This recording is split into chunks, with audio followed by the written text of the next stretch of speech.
13h ci télévision Futur Média mbokk yi salaamaaleykum dalee nag jàmm ci la jotaayu xibaar li ci gën a fës te ñu nam ko jukki dina bokk ci influenceurs yi lee ku ci mel ni Prési Cissé Abdou Karim Metsi Mouta Diop ak seeni ñooñ nag jamono yi daal nañ leen di bàyyi ñu noyyi ngelaw lu féex ginnaaw ab plainte boo xamante ni nag site internet bi di Dakar Actu amaloon na ko ci seen ak kanam ngir rek lu ñu leen doon def di leen xupp ak itam di leen saaga ba ci sax di wax ay worma yoo xamante ni teguñu ko fenn ci lekk loo xamante ni ab article bu ñu rek publier woon daal di koy dippee les Almadies daañu ci dikkaat nu mu gën a yaatoo daañu wax ci mbas meeg tolluwaayam ci même réew jàppale ne ni ki démb lu tolloog juróomi nit ñoom ñoo daal di toftalu ci lim bi nga xam ne ñoom ñoo ci jot a dëddu juróom fukk ak ñaar ci ay cas positif la ñu am professeur Didier Raoult nag xam ngeen ne mi ngi fii ci réew bu Sénégal jëriñ ji dénk wàllu wér-gu-yaram moom Abdoulaye Diouf Sarr daal na koy dalal li wundu boobule doxu nemmeeku nag moom moo di ñu gën a càmbaraat waaye liggéey bokk na ci rek institut wa nga xam ne moom moo nekk ca Marseille daal di lëkkaloog ak IRD bu docteur Cheikh Sokhna ak IRESSEF lu ci mënti tukkee jàppale ne rek ni ki ëllëg Didier Raoult daana amal ab janoom ak way taskatu xibaar yi yenn ci ay jafe-jafe yoo xamante ni mbokk yi université El Hadji Ibrahima Niass mi ngi koy jànkonteel ba tax itam section SAES ba fa nag ma nga yëglu bu baax a baax ñoom ci seen bopp ay jafe-jafe la ñu am ngir rek daal di càmmonteeg dige yi nga xam ne def nañu ko ak enseignant vacataires ya daañ ci dikkaat nu mu gën a yaatoo wax ci lu ñeel wàllu tàggat yaram football xam ngeen ne ñu ngi ci juróom-benneelu journée bu éliminatoire bu CAN atum 2021 gaynde Sénégal yi daañu rek jano ak Eswatini yi nag niki tey ji lay doon bu 16h jotee maanaam ñeenti waxtu ci stade Lat Dior diwaan bu Thiès mbokki lu ni mel buñ ci noppee daañ ci toftal yéene kaay yi xëyee niki tey ji léegi ma dikk ñu faram fàccee.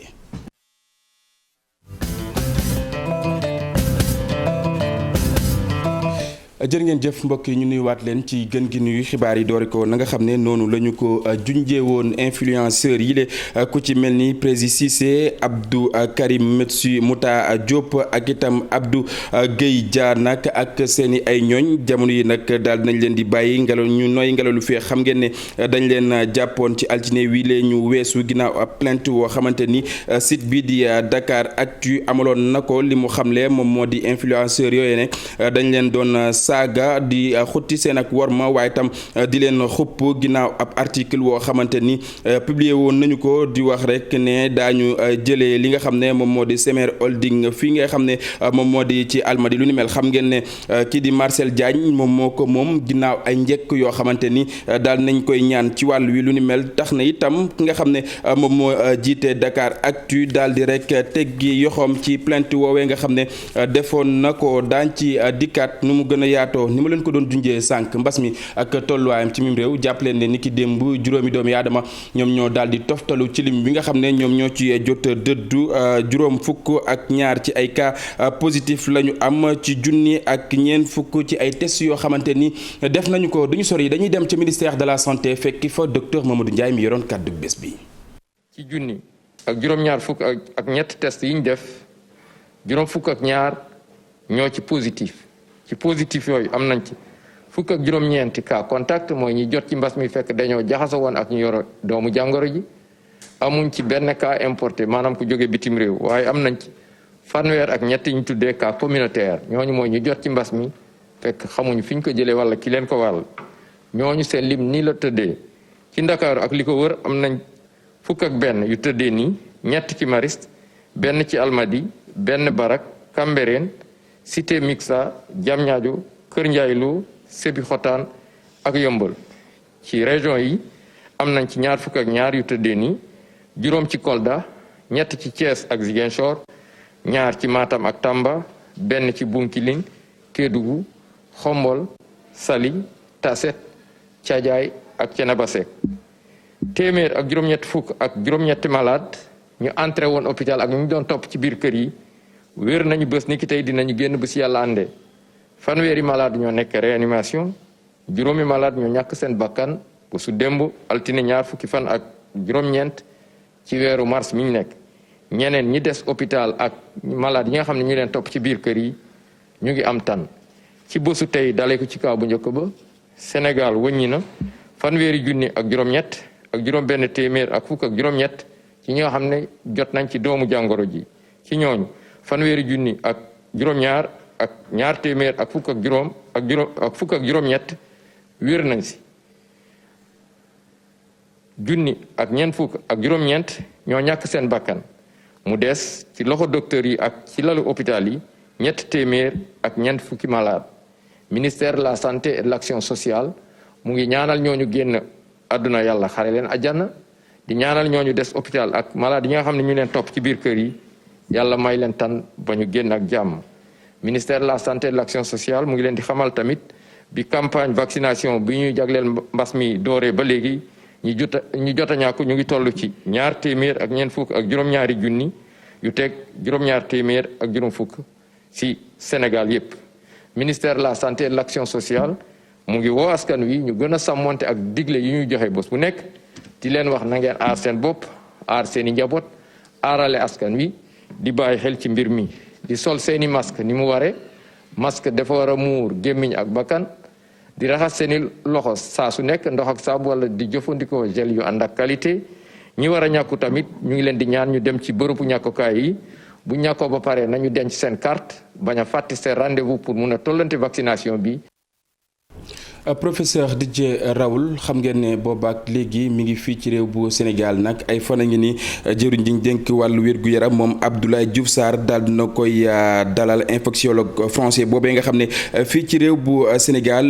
juddoo mu mel ni nag lu ni mel nekk ñëwam gu njëkk ginnaaw bi nga xam ne mbas mi ak ganees na réew bu Sénégal daañu amal waxtaan yu bari bokk na ci institut bi nga xam ne moom moo nekk ca Marseille daal di ci lëkkaloo ak itam équipe bu IRD bu docteur Cheikh Sokhna ak itam IRSF bu ki nga xam ne rek moom moo di professeur Souleymane Mboup ñoom ñooñu nag daañu àddu ci poñ yu am solo rawatina li nga xam ne rek moom moo jëm ci wàllu wér-gu-yaram moom Didier Raoult njiit bu réew bu Sénégal Macky Sall dina ko dalal bu ci noppee itam dina amal janoo ak ñi nga xam ne rek ñoom ñoo di way taskatu xibaar yi du ñàkk daañu waxtaanee tolluwaayu mbas mi ci àdduna wërngal këpp waaye fii ci réew bu Sénégal.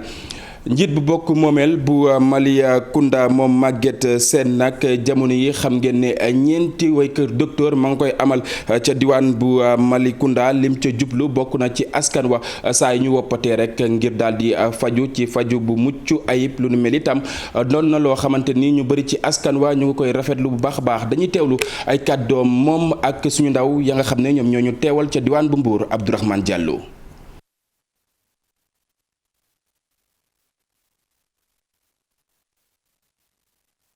ñu gontu ci ngoon gi doon visiter àndoon ak médecin chef de district bu Mbour doon visiter 4 infrastructures yoo xam ne wàllu santé moo tax ñu defar ko bi ci jiitu mooy poste de santé bu Saly Aérodrome dem nañ fa xool nañu liggéey bi pare na ñu ñëwaat ci maternité Malicounda Wolof boobu tamit pare na peinture rek moo des ñu ñëwaat ci Malicounda Ngouxuj poste de santé bu bees ba fa nekk boobu tamit poste de santé bi pare na logement bi moom la ñuy waaj a finir ñu mujjee fii ci poste de santé bu Taaxum donc muy ñeenti barab yoo xam ne ay fajukaay la li ci jublu mooy fexe ba suñuy population gën a jege seeni hôpital gën a jege seeni poste de santé loolu benn objectif bi la waaye li tax ñu ànd ak docteur bi tey c'était pour ànd ak moom mi spécialiste bi ñu jéem a évaluer poste de santé yooyu lan lañ soxla ci wàllu équipement. ci ñeenti infrastructure yooyu mën nañ jàpp ne rek maternité bi mooy li nga xam ne centrale solaire bi comme ni ñu ko prévoir ci suñu convention dugal na ci loxoom. commune bi tamit mottali ko waaye yeneen ñett yi moom lépp muy bu Saly Aérodrome Malicounda Ngouxuj ak Taaxum bi budget bi yëpp mairie bee ko def donc maternité bu Malicounda Wolof rek la centrale solaire bi dugal loxoom comme ni ñu ko préparé woon ci convention bi ñu boole ak ñoom. donc moo taxoon ñu ànd nag moom pour xool nan lañ ci lëkkalooyee ak pour que daal poste de santé bu Malicounda Wolof ak la fa nekk yëpp ci wàllu tabax te ñu dolliwaat ci nan lañ ko mën a defee centre de santé. département bu Linguère foofee nag bëri na ci ay soxna yoo xamante ni dañ leen fay buntu xatal ak itam di leen fa xoxatal lu ni mel du rek samay kàddu ñi ko xam ne di Union des travailleurs du Sénégal ñu gën koo xam ci UDTS nag lu ñu xamle moom moo di daañu wéy di ñaax askan wa rawatina soxna yi ba tax itam ñu amal ab lël woo xamante ni ñu ngi ko tënk ci ñetti fan yoo xamante ni daal nañu ñaax soxna yu bari seeni lim toll na ci ëpp na ñetti junni ci ay soxna yoo xamante ni waxtaan nañ ak ñoom dañuy teewlu Moussa Diop moom mooy coordonnateur woowule programme. am na jéego yu am solo yu ñu dox ci daara pour éradiquer li ñuy wax mooy métital yi nga xam ne ñoom la ñuy métital jigéen ñi. cible yi nga xam ne moom la ñu amoon mën nañoo wax ne atteindre nañu résultats yu objectifs yi. parce que plus de 3000 personnes lu ëpp ñetti junniy nit tey jii mën nañoo wax ne sensibiliser nañ leen fii ci daara. école yi nekk ci commune bi yëpp aussi visité nañ ko waxtaan ak chef d'établissement yi ak surveillant yi. fexe ba nga xam ne métital yi ñuy métital jigéen ñi partout au Sénégal plus particulièrement à Daara ñu éradiqué ko leneen yi mooy dem nañ ci marché yi. waxtaan nañu aussi ak ay bàjjenu gox. recueil bi ñu fi def témoignage wane na ne téeméeri jigéen ñoo jël juróom benn fukk yi ak juróom ñoom ñu ngi leen di métital.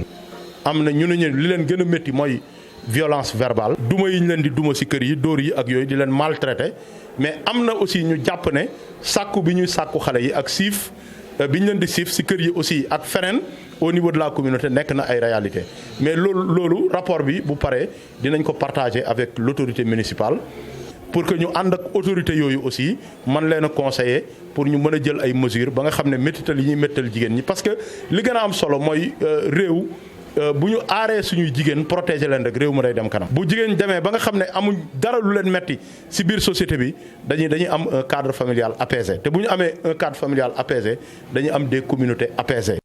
yeneen i jafe-jafe bokk na ci li nga xam ne université El Hadji Ibrahima Niass moom lay dund jamono yi section SAES ba fa nag di ñaalu bu baax a baax lu ni mel rawatina doxalinu ki nga xam ne nag moom moo di recteur ba li ñu xamle moom moo di ay jafe-jafe la ñu am ci wàllu koom ngir rek ñu càmmonteeg dige yi nga xam ne amal nañu ko ak enseignant vacataires yi jafe-jafe la naka noonu itam ñuy sàkku ci nguur bu Sénégal mu dikk ak ñoom ci ay ndimbal Ibrahima Diame Faly Gaye ci reportage. bi ñu ko ubbee ci atum 2019 université El Hadji Ibrahima Niass mu ngi toltolaan pour décoller waaye tey jii nag ay problème mu koppar ñoo ko nar a plombé budget bi nga xamante ne moom lañ ko jagleel antanul liñ ko yenn moo tax enseignants yi jóg di yuuxu.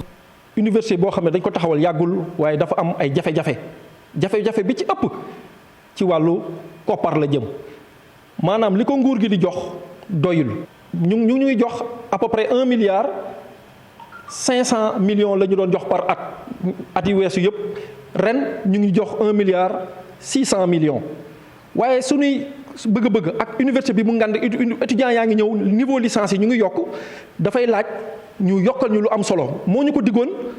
waaye lu mu ñu dig sori na ak lu mu ñu defal. ki ñu joxoñ baaraamu tuuma nag du keneen ku dul jëwriñ ki ñu denk wàllu njàngale mu kawe mi. moo ñu diggoon ay poste nañu recruter leen boo leen recruter naa leen jox xaalis bi boobu ba léegi ñu ngi daw ci ginnaaw xaalis boobu mënuñu ci jot nañu ko jox loolu daal lañ bëggoon askan wi yëg ko parents d'élèves yi yëg ko enseignants yi yëg ko donc ministre bi tamit yëg ko président de la république mu yëg ko mu xam ne fii on souffre. kii di recteur université bi itam ni muy doxalee enseignant SAES yi la rafetluñ ko benn yoon. defar ay t-shirt ay cap pour man loolu soo si naree dépenser 10 millions amul njëriñ du priorité bu waaw parce que moom moo ko budgétisé ak yeneen yu nu mënul wax ngir nag bañ a bàyyi université bi de mu dugg ci guuta moo tax waa SAES di artu di woo kon ñi di kilifa yi ñu jël seen responsabilité def li ñuy xaar ci ñoom. jërëjëf Ibrahima Diame yeneen ñi jafe-jafe di ab école woo xamante ni nag ma nga nekk ca département bu Malem Hodar école Xelkom lay wuyoo moonte day foofee ña fa nekk di yëngu ci wàllu njàng mi ak njàngale mi seeni xam-xam mucc na ayib ba tax itam lépp lu ñeel wàllu entrée en sixième nag mu mel ni 100% la ñuy am waaye élèves ya jafe-jafe la ñuy am ci lu mel ni waaye lu këyitu juddoog mbir mu ni xeetoo ñu teewlu reportage bu Omar Ndiaye ak Boubacar Fall bopp. ci atum 1994 lañu ko taxawal école Xelkom koy bokk ci département bu Malem Hodar ñi ngi ko ràññee ci ay résultats yu baax. première génération bi ma am daaw la jàll entrant en sixième ñoo ngi amoon 100% vraiment mu doon loo xam ne mbégte la woon ci département bi ak ci région bi parce que ci résultat yooyu ci 100% yi ñu amoon nañ ci ñaari filles yoo xamante ne bokkoon nañ ci ñi ñu sélectionné pour ñu mën a def concours bi lay permettre mën nga am accès école Mariama Ba. waaye li ci gàllankoor moo di jafe-jafe kayitu juddu moo leen gàllankoor. très bien ñooñu tamit yàlla def leen nattoo ñu am benn jafe-jafe boo xam ne tax na ñoo ngi fi ba tey ñoo ngi ci commune bi foofu lañ leen orienté problème bi moo nekkoon lan mooy problème mu kayitu juddu ndaxte képp koo xam ne da ngaa def jugement doo mën a am accès ci école Mariama Ba. ndax ci doole ñu bëri ci élèves yooyu seeni waajur dañuy màngi te saa suñu dem noor da leen di yóbbaale. gis nañ ne bu octobre jotee parents yu bëri dañuy dem màngi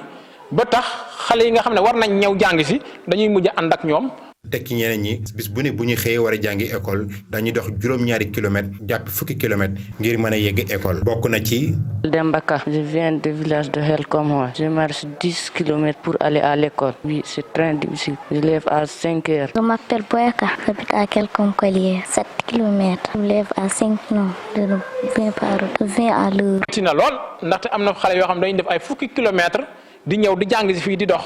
moo tax sax ñu bëri ci ñoom. dañuy mujj a bàyyi. école Xelcom koy ren ji la am ñaar fukki at ak juróom-ñaar te daanaka ci digg forêt Xelcom bi la nekk te diggante moom ak Malem Hodar IEF ba toll na juróom-ñaar fukki kilomètre. mbokki filière tomate bi nag ku moywul dina nax saay ndax itam usine wu Dagana wa nga xam ne daal dinañ koy tëj foofee nag bëri na ci ay ndaw yoo xamante ni fu ñu xëyaa woon foofee la ñuy dem daan soon seen doole ba tax itam ñuy yëngu ci wàllu tomate ak yeneen yi ñuy xeetoo di sàkku rek ñu daal di koy ubbiwaat ñu teewlu Abdou Rahman Diaw ci micro Ousseynou Diop. ñi ngi jëlee woon tomate ji 10 000 tonnes yóbbu ko 90 000 tonnes. donc filière la woon bu mag. bu rëy ñun mais duñu xëy gis ay usines installé wu à Dakar di indi tomate di ko importer di ko def si ay pot di ko def ba rey filière boo xam ne bi y avait des millions de personnes je dis des millions parce que ñun nit ñi naan jóge Tamba jóge Kolda jóge Casamance ñëw di liggéey ci vallée bi tourteau bi nekk fi nekk aliment de bétail boo xam ne bi du doon alimenter bétail bi ba Sénégal yi bi ko gis ñu dem ba 90 000 tonnes de tomates on a dépassé l'autosuffisance en tomates. donc problème boobu du problème mu SOCAS problème mu état la parce que état moo nanguwul protéger ces filières responsabilité Macky Sall la te su continuer noonu arrêté wu loolu population bi daanaka mujj daan dem ba fekk si biir këram néegam bu muy France moytuwul na dellu si waat ñëw jël filières yi taxawaatal leen y a des grands Sénégalais yu fi nekk yu ko mën jàppale man dama ko nawlu ndax lu mu def si programme autosuffisance en riz dafa rafet mais amul suivi. amul relais politique aussi président amul relais politique ndax doo jël ay député nga indi ay programme yu toll noonu duñu suivre fu aménagement yi jaar suivre nu dara. Sénégal bokk na ci dëkk yi nga xam ne ñoom ñoo ëpp fas ak mbaam ci tund mu Afrique bu ñu sukkandikoo ci xayma wi nga xam ne ONG Brooke daal dina koy def naka noonu itam ci atum 2017 bu ngeen di fàttaliku amaloon na ab étude boo xamante ni li mu xamle nag fas ak mbaam yi li ñuy amal par jour nag toll na ci junni ak ñeenti téeméer bu ñu sukkandikoo ci docteur Makhtar Seck nga xam ne moom moo yor programme bu boobule ONG Brooke dañuy teewlu ay kàddoom ci micro Chérif Dia.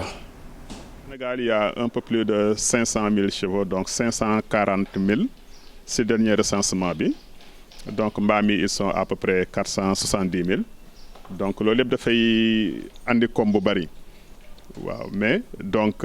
moo tax ci zone urbaine yi nga xam ne fii la gars yi di am des revenus directs nga xam ne chaque jour bu ñu wàccee nañu am lu ñuy teg seen loxo donc foofu xëy na yenn dispositions yi foofu la nga nekk priorité pour nga mettre leen en application. donc boo ñëwee dans une zone comme Dakar maanaam banlieue bi Dakar ak banlieue bi borom charrette yi dañu am des revenus moyens de 12 000 francs par jour. waaw si yeneen ville de l'intérieur nag gën na néew mais boo defee moyenne nationale bi par exemple ça fait 7 000 francs par jour waaw. fàttali nag ONG Brooke mi ngi rafetlu bu baax a baax dogal wi nga xam ne gouvernement bu Sénégal daal dina koy jël mu ñeel ab arrêté interministériel nga xam ne ci njeexitalu atum 2016 la ko jëloon mu ñeel visite technique yi ak itam lépp lu ñeel visite sanitaire yi nga xam ne fas yeeg mbaam yi dinañ ko rek amal fii ci réew bu Sénégal ñu dem diwaan bu Casamance foofee nag société civile bi ñoom ñooy ab waxtaan ak ñi nga xam ne ñoom ñoo di waa MFDC nag li ñu bëgg moom moo di jàmm daal di dellusiwaat fii ci réew bu Sénégal rawatina diwaan bu Casamance dañuy teewlu ki nga xam ne moom moo di Aari Ndékki ci micro Boubacar Diassi ak Lamine Mandiang. ñun suñu en tant que société civile dañuy ñaan rek ñaan MFDC ak état du Sénégal que population lu ñu bëgg mooy jàmm accompagner gunge première initiative bi pour mu am ñu ngi ñaan nguur Sénégal mu nangu waxtaan ak kilifa chaque faction ou bien chaque aile civile politique daanaka loolu am na ci yeneen pays yu am. donc beneen bi ñu nga xam ne tey ñëw ñu fii ñu xam ne am na benn groupe ñu nga xam ne ñoom dañuy liggéey bu baax a baax tamit ñu ngi tuddee groupe CP. beneen bi bu nga xam ne feu Abdou Elenki moo ko jiitee te yàlla jël ko ñu ko vraiment yàlla xoyofal suuf bi mais te ku ko dirigé tey muy le doyen Edmond Bora ñu ngi ñaan ñoom ñëpp ñu booloo ak ñëpp ñu teetee pour ñu mën a vraiment waxtaan xool naka la ñuy jëfalee ak état du Sénégal pour que jàmm ñëw. bokk na ci ñeenti milliards yoo xamante ni nguur bu Sénégal moom moo ko daal di ficc ci aw gafagaam ngir rek daal di joyantiwaat te yenn ci ay xàll yoo xamante ni ñu nga nekk ca diwaan bu Fatick lu ni mel toll na ci juróom-ñaari kilomètre nag liggéey woowee nag ni ki démb la ñu lancé mbir mu ni mel ministre bu ñu dénk wàllu développement communautaire moom moo ko doon amal ca woowule diwaan Aminata Goudiaby Abdou Karim Bey. lii nag lu waa Fatick yàggoon na bëgg la doon ko jooy fi mu ne nag mën nañu wax ni seen doléance daañu leen ko defaral ndaxte nee ñu lu tolloo ko juróom-ñaari kilomètre ci ay yoon daañu ko tabax ci mbedd yu bëri yi nekkee ci biir ville bi loolu nag ñu war ci def xaalis bu ëpp 4 milliards de francs CFA ministre bi yor wàllu développement communautaire équité sociale ak territoriale moom moo doon lancé liggéey boobule ci altine ji nee ñu nag mi ngi aaju ci programme bi ñuy woowee programme de modernisation des villes Promoville. ci loolu nag tey ñoo ngi fii ci Fatick comme niñ ko defee ci yu bari ci biir réew mi li nga xam ne moom moo concerné commune Fatick nag liñ fi mën a jàpp mooy que ne luy tolloog juróom-ñeenti 9,25 juróom-ñeenti kilomètres ak 250 mètres def nañ ko étude ba pare papier yi dossiers yi ñu ngi fii tege ni maintenant li nga xam ne moom moo jot financement te ñu door ko tey mu ngi toll ci 7 kilomètres de voirie mooy ay tali foofu tamit li ci jar a xam moom mooy que ne du tali yu ñuy defaraat waaye ay tali yu bees peq la ba pare mu am aménagement bi mu war a am mu am assainissement bi mu war a am waaye aussi mu am éclairage public. projet boobu nag dina bokk ci li nga xam ni moom mooy gën a taaral ville bu Fatick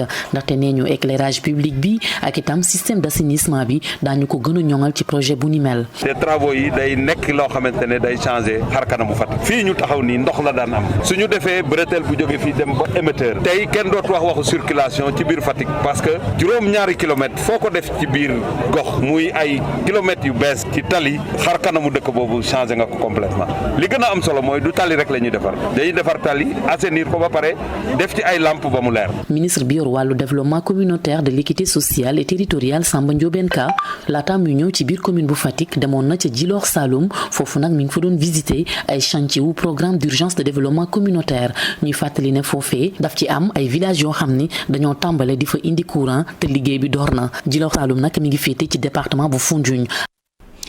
Aminata ginnaaw Fatick Foundiougne ñu génn réew bu Sénégal wutali fa nga xam ne moom moo di ca Mauritanie foofee nag bëri na ci ñoo xamante ni nag ñu ngi fay dund te amuñu li nga xam ne moom moo di kayitu juddu mu nekk loo xamante ni nag parlementaire wile ak itam kile nga xam ne ma ngay càmmonteeg ak doomu aadama yi nag bëgg lu ni mel ñu gën koo bàyyi xel di président bu mouvement abolitionniste nag di Biram Da Abe li muy sàkku moom moo di képp koo xamante ni rek autorité nga foofee ca Mauritanie nga jàll di jël ab dogal ci mbir mu ni mel leneen loo xamante ni nag mbokk yi ci xibaaru biti réew nag groupe état islamique bi nag mi ngi ñaawlu bu baax a baax cong yi nga xam ne nag ñu ngi koy def boobaak léegi toll na ci ay bés ca Palma nag li mu undu moom moo di ca bët gànnaar réew bu Mozambique li ñuy sàkku moom moo di ñu daal di dakkal lu ni mel ndax itam mën naa tax leen ci loo xamante ni nag ñeel na xëy mu daal di tàggatémbe wala bokk travailleurs internationaux yi nag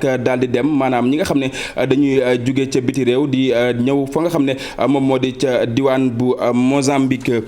maa ngi leen ko doon junju sànq mbokk yi bi ñu door yi la jotaayu xibaar football 6e journée bu éliminatoire bu CAN atum 2021 xam ngeen ne réew bu Sénégal ni ki tey ji bu ñeenti waxtu jotee maanaam 16h dina janoog ak Stade Est waatin yi nag loolee mi ngi am ca stade bu Lat Dior diwaan bu Thiès mu mel ne nag gaynde yi noppi nañ ngir rek amal woowule jano naka noonu itam lépp lu ñeel wàllu tactique beeg yu ni mel pare nañ ci ñu teewlu reportage bu Cheikh Sadbou Diarra. wéy ci système 3-5-2 bi wante teg ay yeneeni joueur loolu mën nañ ko xaarandi ci équipe bu Sénégal digganteem ak Eswatini talaata bii.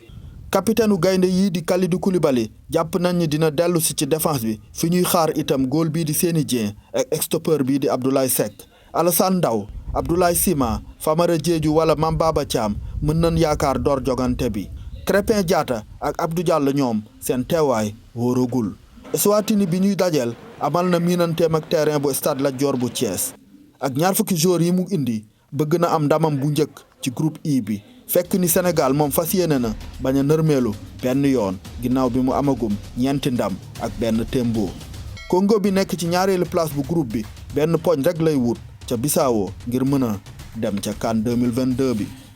CAN atum 2022 yaa ngi koy wax Cheikh Sadbou Diarra ñu wax ci leneen di li ci yéenekaay yi ñu ànd ci ak Mamadou Mohamed Ndiaye.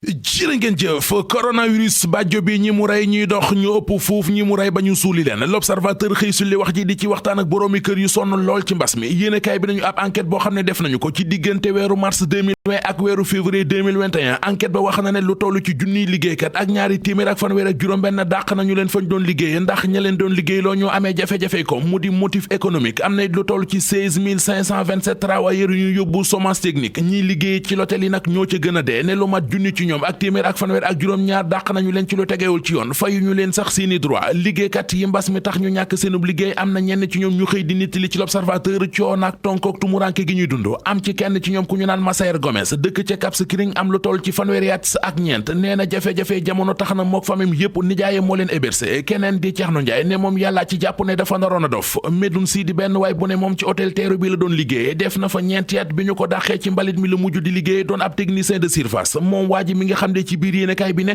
ba ñu ko dàqee ak léegi dundug welayaan la dëkkee borom dëkk bi borom réew mi di Macky Sall La Tribune nee nañu demande sociale bi ci réew mi sëkkatal na ko ba wër ko ndombo borom kër yaa ngi jooy ñi amul liggéey mu di sëmëri ñoo ngi jooy nappkati réew mi ñoo ngi jooy ñi ci santé bi ñoo ngi jooy seeni ronkoñ feregul njëgu dund gi di gën di yokk saa su nekk le témoin xëye mbir moome mu di emploi des jeunes ba di ñu leeralal lu jëm ci wutal nit ñi am xëy di création emploi ana lan moo waral président Abdou Diouf jéemoon ci ba sonnu tële Abdoulaye Wade ñëw jéem ci ba sonnu tële Macky Sall moom it ba mu ñëwee léegi mën nga ciy jéem lu nekk waaye mbir yi sotteegul Soleil national nañu président national di Macky Sall mbir moome mu di xëyum ndaw ñi emploi des jeunes illay boppam la ko def port ba ñuy def ca Ndaayaan coow la ca amoon jeex na ubbi libération journal bi nee nañu ci samedi ji weesu ci lañ ci doon amal ab réunion ndajem waxtaan mu dajale woon préfet bu Mbour préfet bu Tëngéej maire bu Diass maire bu Ndaayaan maire bu Popenguine maire bu Yène ak maire bu Toubab Dialaw ñeneen ñu teewoon ca ndajamay ñoo di service départemental yu Rufisque ak yu Mbour réunion ba doonoon ci teewaayu PCA bu port autonome bu Ndakaaru ak it ci teewaayu Aboubacar Sadikh Bey directeur général port autonome bu Ndakaaru yéenekaay bi nañu fa la ñu sulee njàqare yu askan wi am ci port ba ñu fa bëgg a samp ñetti waxtu yi la mu toog nañu ko di ca waxtaan ak di ca diisoo ba ñu noppee ci la directeur général bu port autonome bu Ndakaaru di Aboubacar Sadikh Bey jëlee kàddu gi dalal seenum xel waxtaan ak ñoom ci njariñal projet bi ak li mu mën a jural askan wi ci wàllu emploi ba yeggee leen it li leen président Macky Sall sant mu di bu ñu liggéey port bu Ndaayaan bu ñu laal benn village traditionnel nañu leen moytu lu ñu mënee nañu moytu di yàqal kenn dara libération nañu ci réunion boobee fa la ñu waxtaane ba gindiku gindiit askan wi ci port bu Ndaayaan ñu jaare fa jàll ci source wa xooli waa comité dialogue social ba demoon seeti nappkati Sénégal ya ca sani yang ca Gàmbi la ñu fa gis dalutum xel ne njaboot yu bari ba fitna ja tàmbalee dañoo daw tasaaroo dugg dëkk bi ñoo nga biir Gàmbi xale yaa nga biir Gàmbi amuñu fa ay kayiti Gàmbi amuñu it kayiti Sénégal du ñuy Gambien du ñu it ay sénégalais Sénégal ak élection locale yi ñu fi wax la Sénégal nee nañu bomb la buy tege dàq nañu datu vote yi te ba léegi jàppaguñu beneen date loolee nag yéenekaay bi nee nañu bu ñu ko lijjantiwul mën naa jur lu bari Les Échos nañu projet de loi bi ñu yëkkati woon keroog ca ndajem conseil des ministres mu jëm ci reporter élection locale yi ajjuma ji di ñëw député yi ci assemblée nationale danañ ci sëgg ngir lijjanti ko lu jëmit ci mbiri député Issa Sall bu PUR mi ñu war a remplacer ci assemblée nationale loolee yéenekaay bi nee nañu jëmmal nañu ko Sud Quotidien nañu président Macky Sall mi def fu ne mu taxaw fa di wooteeb dialogue ni mu doxalee ci élection locale yi mu di xëy reporté ko te amu ci ak déggoog ñi ko séq loolee lu mën a xajamal dialogue politique bi muy jéem ci réew mi la réew mi Quotidien xëy di waxtaane parti politique yi ci Sénégal ak ni ñu bare journal bi dem ci ba dañu leeralal fi mu jàpp ne fa la ñu war a mën a jaar ngir dakkal loole ñu dellu ci xët mu njëkk Libération seeti activiste bii di Guy Marius Sagna journal bi nee nañu li muy am lante ak wàllu yoon bare na booy xool li ñu ko mas a garde à vue moom Guy Marius Sagna ëpp na fanweeri yoon ay liberté provisoire it li mu ci amee kenn xamul nu mu toll liberté provisoire bi ñu ko may keroog moo mujj ne mi ngi woon ak yeneen ñaari liberté provisoire ci gàttal Libération nee nañu Guy Marius Sagna mi ngi dox ak ñetti liberté provisoire jërëjëf Mamadou Mohamed Ndiaye cant ak ngërëm ñeel na la beneen ab Mamadou si beneen ab studio Mamadou Ndiaye maa ngi lay nuyu ginnaaw bi nga fësale li nga xam ne moom nga war a àddu ni ki tey ci li ci internet bi. maa ngi lay ziar bu baax Cheikh Diop di nuyu téléspectateurs yeeg internautes yi jaajëfal la.